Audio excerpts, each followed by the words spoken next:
Hello everybody, and welcome to A Link Between Worlds. We are playing in HD, hopefully to do a full playthrough. From beginning to end, it will not be a 100% playthrough, but it won't be a minimalist run either. I'll just be playing for fun, doing what I can while I can. This will be a live stream for those who watch live, but it will be edited and put up in segments and episodes for people who just want to watch later on and don't want to watch the full 2-hour live stream and just want to jump in for certain parts or dungeons or whatever. So if you don't catch it now, you can still catch it later. Don't worry about not tuning in. Let me get everything straightened out so I can see the chat.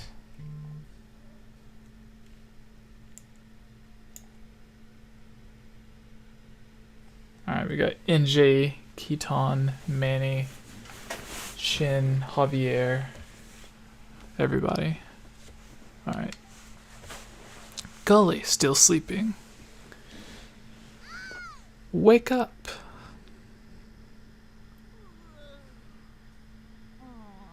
I like how Link, in most Zelda games, he's always waking up at the beginning of the game, but only certain games actually show Link having the nightmare.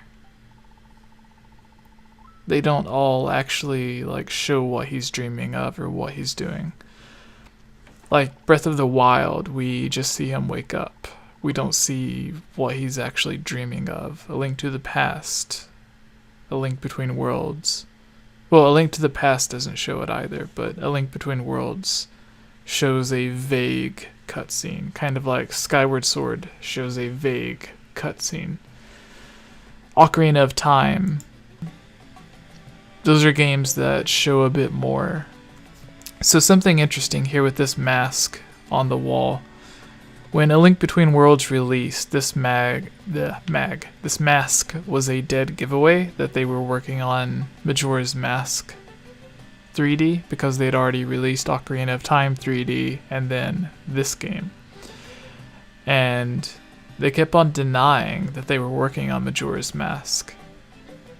To everyone who asked, they'd be like, hey, in A Link Between Worlds, as soon as you start the game, there's this mask on the wall. Is it a hint towards Nintendo working on Majora's Mask? And they would always be like, no, we just put that there as a fun Easter egg. And it's like, it's not an Easter egg at all. Like, it's literally right there. Easter eggs are things that are hard to spot. This is just a blatant, obvious thing.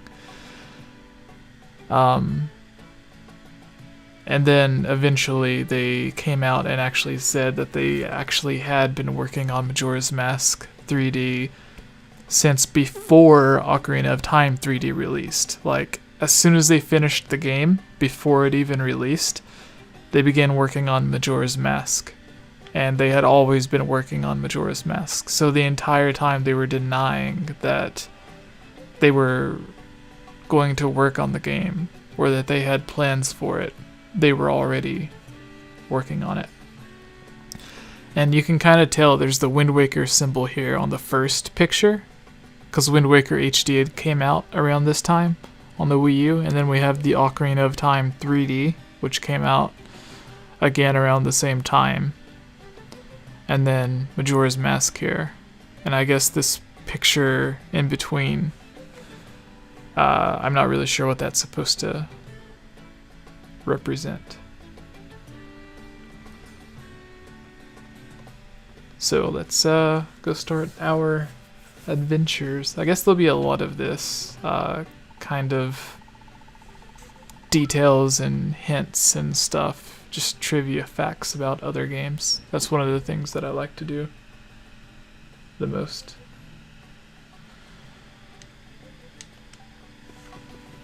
For those wondering, I am playing on the Citra emulator in HD, so if you've ever wondered what The Link Between Worlds would look like on an HD emulator, or not an HD emulator, but the Nintendo Switch, this is a pretty good example of what it could potentially look like. But it would look even better because this only renders the game in HD. If it was actually made for the Nintendo Switch, they would actually update it, like the music, the textures, everything, the character models.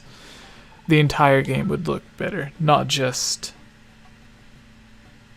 the jagged edges, I guess. I also have a 4K comparison on the channel that if you want to watch,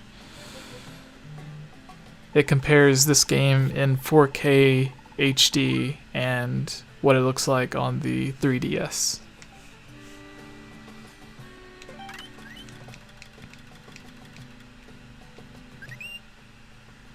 Mario Link says, I realized every Link have their tunic version different for different reasons. Skyward Sword Link wears it because every knight wears a tunic. Yeah, sort of. Not all games tell you why Link is wearing it. The only time that they really started doing that was Minish Cap by Capcom tried giving the story of why Link has his hat. Ocarina of Time tries giving the story of why he has the tunic in general, because the rest of the Kokiri do. And then Skyward Sword retcons it to Link wearing the tunic because that's just the color for that year of the Knight Academy. And then we have Twilight Princess. He gets the tunic from the gods because that's the tunic of the previous hero. So although Twilight Princess Link has a different looking tunic than Ocarina of Time Link, it's actually supposed to be the same tunic from Ocarina of Time, although it looks a lot different.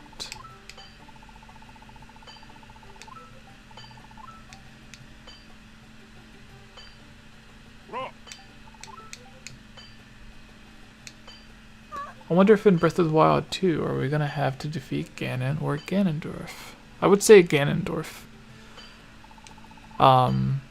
Some games have you fight Ganondorf and then Ganon, while other games have you fight Ganon and then Ganondorf. Like Ocarina of Time, you fought Ganondorf, the castle falls, and then you fight Ganon. Twilight Princess, the castle, you're in the castle and you fight Ganon, and then you chase Ganondorf on horseback and fight him. Skyward Sword has you fight Demise's beast form and then his true form. Wind Waker has you fight Phantom Ganon and then Ganondorf. Twilight Princess has you fight Ganon. So I guess I would assume that the whole point of Breath of the Wild 2 will be trying to stop Ganondorf from returning to his true form, and then having a big fight at the end, unless the good guy Ganon theory, which Daniel and a lot of other people hate. I think it would be interesting because it's just for this one game, but I like to see them experimenting. Like, a lot of people hate Skyward Sword because it had motion controls, And I'm like, they've been making Zelda games for over 30 years. They have like dozens and dozens of different Zelda games, spin-offs, remakes, original games, everything. What's the problem with one game out of all of those having motion controls? Like, it's just one game out of 20 or 30 or more. Like, one game having motion controls isn't going to hurt you. Let them experiment. That's how they come up with good ideas.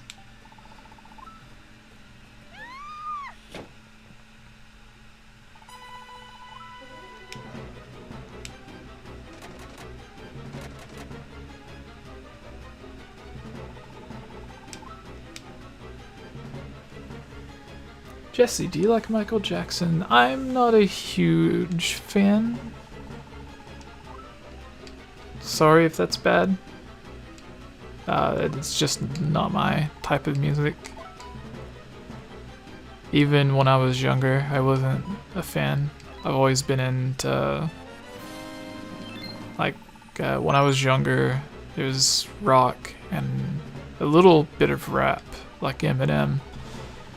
Now there's also some pop when I was younger too.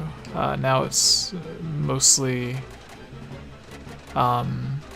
stuff like Escape the Fate, who I'm actually friends with. I'm lucky enough to say that I'm actually friends with the members of that band.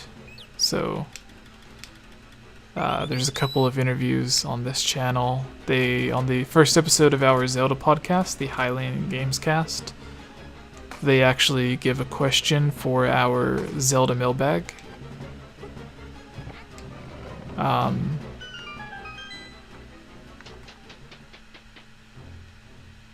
Whenever they come to town, we try to hang out.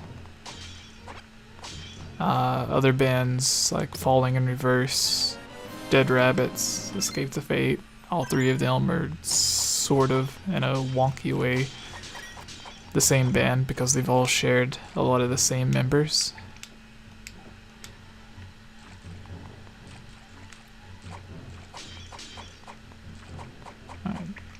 Oh yeah. This is where the Citra emulator kind of troubles you, because you still have to use the mouse for the second screen down there.